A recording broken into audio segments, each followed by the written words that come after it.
Hi everyone, this is Ryan Schambers, Fremont winner of the Premier Challenge. Okay, so this is the Gastrodon that I was using for a while. I used it a little bit differently actually, but I feel like you need Protect now on Gastrodon. Just everyone's just trying to kill it, and that extra turn you can protect, install, and protect your allies seems very important. So I actually give it Wiki Berry, and as you can see, it restores half HP, which is very useful. It's pretty much like a free recover if it activates. Now, let me explain the moves in the bulk. So, the bulk is meant to wall a Tectonic Rage from Krookodile and just have enough defense in general. A lot of the attacks against Gastrodon are going to be both physical and special, so I felt like you needed a lot of both. A lot of the attacks you don't take very much from are special, so I figured you need some defense also for Earthquake or Tectonic Rage. Let me show you a calculation. So this is Krookodile, Adamant, Max Atk, Tectonic Rage, which is 3 more attack than Jolly Garchomp's Tectonic Rage. So this seems like I was really trying to reach for straws at how to EV Gastrodon, and it seems so difficult because I looked at Close Combat from Flamewar Periyama and it couldn't wall that unless you had a ton of defense. So I felt like this is a good benchmark. You at least need to wall Tectonic Rage.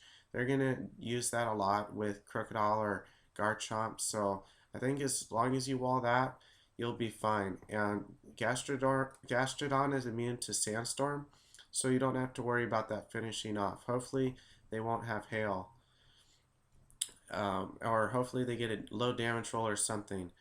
And actually, if they don't kill you, Wiki Berry goes up to 50 something percent health right after. So I really like Wiki Berry because you gain a ton of health instantly when you get down to low health, and if you keep recovering, there's a high chance of Wiki Berry activating eventually. Now, here's one set with it. Skull, Toxic, Recover, Protect. I'm thinking since you have to protect anyways, Toxic is pretty good. It's good versus Porygon 2, other Gastrodons, etc.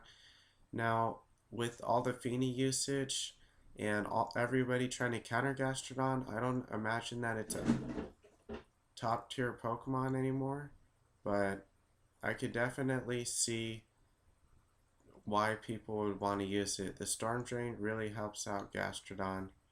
And then the next one, this one's a Moringa Berry Gastrodon, and I know you're thinking, well, what is this Sludge Wave doing on Gastrodon? Well, it's for Tapu Bulu. That's one of the only stab grass attackers for Gastrodon, and it hits it hard. And why Sludge Wave and not Sludge Bomb?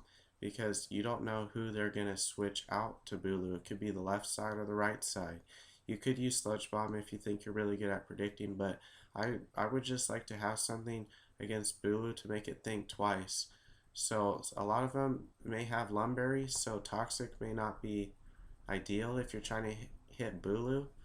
But for me, if I'm picking Gastrodon, I probably want to hit the counters for it because there's a decent amount of counters to Gastrodon, and I want to narrow it down. Now, Moringa Berry, I've seen a lot of Moringa Berry usage. I'm not an expert on Gastrodon. I wish I was. It's hard to tell the best item right now. It really depends on how you use it. Moringa Berry is good if you're able to stay in with it, but I find that a lot of people have to switch Gastrodon in and out for the Storm Drain because things constantly threaten it like Kartana or a random grass move, so they have to like protect or switch or both. And I feel like Moringa Berry definitely has some usage though versus Psychic Tapu Lele or just powerful special attackers that can't quite two-shot it, and you can recover enough HP, and sometimes you can stay in with it. Some people like stockpile with it, but I don't really prefer stockpile anymore. There's too many people trying to hit it hard for you to just stay in and wall everything. That's kind of something of the past. So you could use Sassy with it, or you could just use perhaps calm with it. It really depends on what speed you're looking at. If you want to outspeed certain things like Trick Room Pokemon outside of Trick Room, or if you want to outspeed them in Trick Room, or it really depends. So I hope this covered almost everything about Gastrodon. I know I use the same EVs for both of them, and I feel like it gives it a well-rounded coverage versus almost everything. So please leave me feedback in the comments section below, and I'll be making more videos soon. See you then. Okay, bye.